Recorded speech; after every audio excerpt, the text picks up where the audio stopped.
C'est demain que le projet de loi travail arrive à l'Assemblée nationale en séance et ils sont nombreux à s'y opposer dans la rue, mais également dans l'hémicycle. C'est avec Eduardo Riancipel, qui est député socialiste, qu'on en parle ce matin.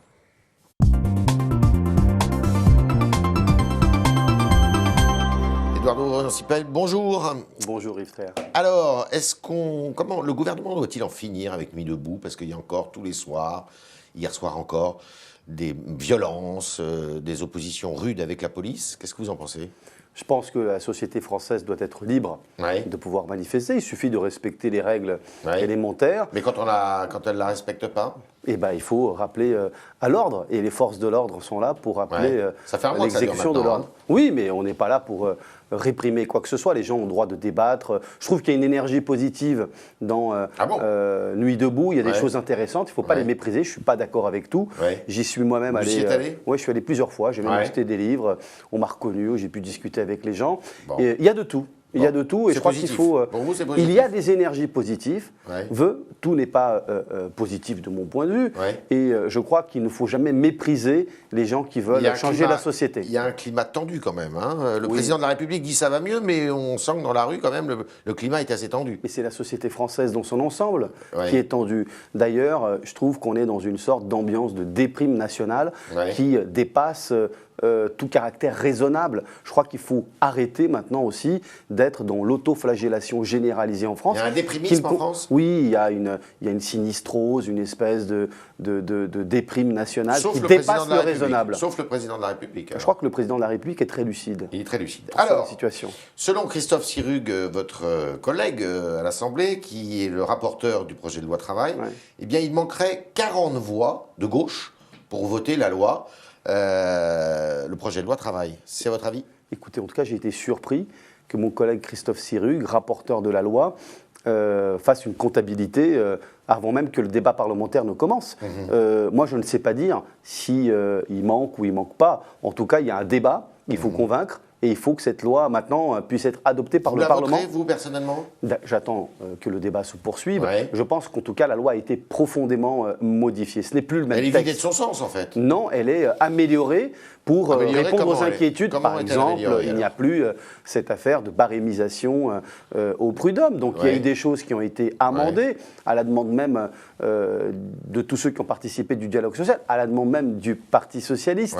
Et j'étais, par exemple, très défavorable sur 2 ou 3 dispositions qui me paraissaient vraiment pas bonnes. Je pense aux raisons d'assouplissement du licenciement économique, je pense à la barémisation des indemnités au prud'homme. En revanche, j'ai trouvé dès le départ l'idée formidable d'un compte personnel d'activité. C'est quoi? C'est un tirelire dans lequel tous les salariés pourront additionner tous leurs droits au long de leur carrière. Ça, c'est une grande avancée pour la sécurité professionnelle. Vous en pensez quoi? C'est-à-dire qu'à l'origine, le projet de loi allait dans le sens des entreprises, c'est-à-dire que c'est à l'intérieur de l'entreprise qu'on devait décider de plusieurs choses et que ça aurait voix au chapitre davantage que les accords de branche. Cette affaire d'inversion des normes est un mythe.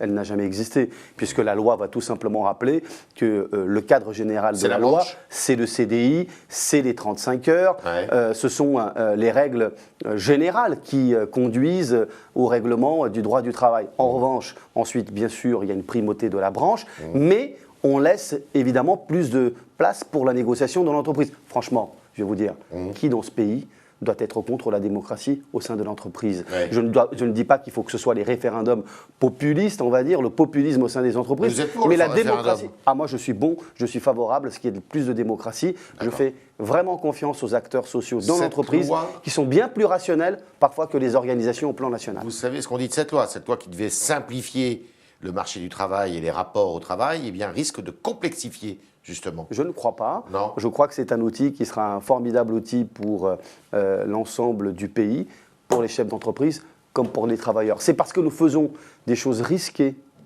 que personne n'a fait avant pour réformer notre système du travail qu'on a autant Il n'y a pas eu des erreurs de communication, néanmoins? Évidemment. C'est quoi l'erreur de communication? Écoutez, les fuites dans la presse, le 49.3 qu'on a voulu, au plan du gouvernement, ériger tout de suite comme une possibilité. Je crois qu'on a touché de manière symbolique à des choses fortes qui ont précipité beaucoup de gens dans la contestation. Le 49.3 précisément, est-ce que le gouvernement pourrait y recourir si jamais, si d'aventure, il ne trouvait pas une majorité? Il faut tout faire pour l'éviter.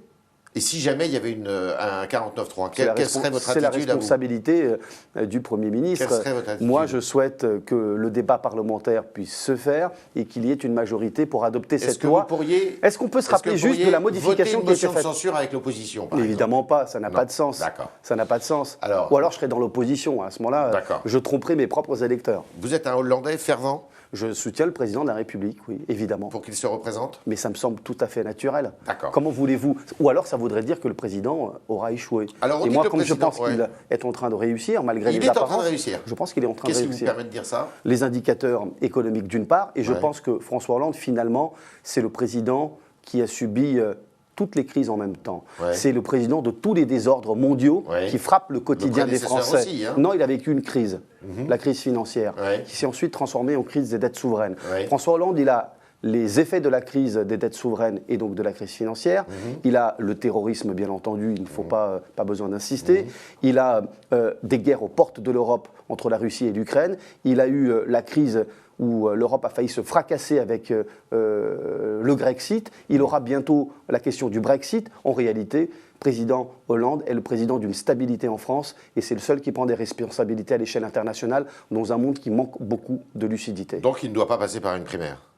Moi, je ne suis pas défavorable à la primaire, c'est de réunir tout le monde à gauche. Mais manifestement, ceux qui ont porté une primaire voulaient éliminer le Parti socialiste de sa participation. Donc je ne vois pas comment cette primaire peut avoir lieu si on veut qu'elle soit un facteur d'élimination du PS. François Hollande sera-t-il présent à l'élection présidentielle de 2017? Je n'ai pas de doute là-dessus. Et je pense même qu'il va la gagner. Alors, on dit, et il se dit dans les locaux de l'Élysée, dans les murs de l'Élysée, qu'il pourrait procéder à des baisses d'impôts pour 2017. Est-ce que c'est une bonne chose? Oui, je le souhaite et je l'y encourage. Avec l'argent de la reprise, avec l'argent de l'amélioration des déficits publics qu'on est en train d'arriver à l'objectif, à 3%. La reprise, elle est quand même assez faible. Hein, et puis oui, mais elle est là. Elle est en train d'être meilleure que prévu. Jamais on a eu des chiffres aussi encourageants. On risque d'avoir 1,5 de croissance à la fin de l'année, c'est-à-dire les conditions pour que l'emploi reparte. Mais dans ces conditions, on ne va pas tenir les engagements vis-à-vis de Bruxelles, c'est-à-dire d'arriver à un pacte de stabilité inférieur à 3%. Les deux me semblent possibles et je crois que c'est normal qu'on rende aujourd'hui du pouvoir d'achat aux Français, en particulier aux classes moyennes qui n'ont plus vraiment les moyens. C'est pas vraiment des cadeaux, ça? Non, c'était ce qu'on avait prévu, 2 années d'efforts, 2 années de redistribution. C'est un petit peu plus difficile que prévu, mais on a déjà rendu à 9 millions de Français du pouvoir d'achat en baissant les impôts en 2015 et même en 2014. Je crois qu'il faut être sur cette lancée pour 2017. Ce qui fait que de plus en plus de Français ne payeront pas l'impôt sur le revenu, non? C'est ça que c'est non, je pense maintenant qu'il faut aller vers les classes moyennes à qui on a demandé beaucoup d'efforts, puisque les classes plus modestes ont déjà été épargnées par des baisses d'impôts qui sont venues ces 2 dernières années. Donc ces baisses d'impôts, si elles étaient